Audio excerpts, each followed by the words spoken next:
B, di niya maalala yan.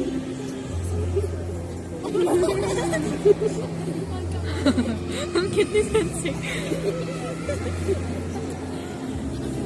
Pero isusum ko kay Jaden para di halata si Sensei Ako yung yung isang POV na meron Sensei. Si Sensei binibidyo.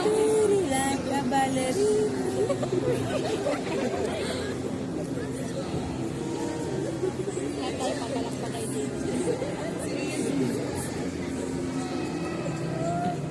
Hindi yan ako eh.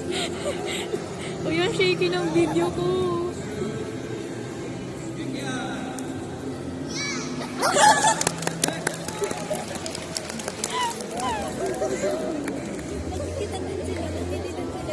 Diba sabi sa inyo, madadaan yan sa kakita ni Jaden. Siyempre, babe, kinder pa lang yan. Ang inay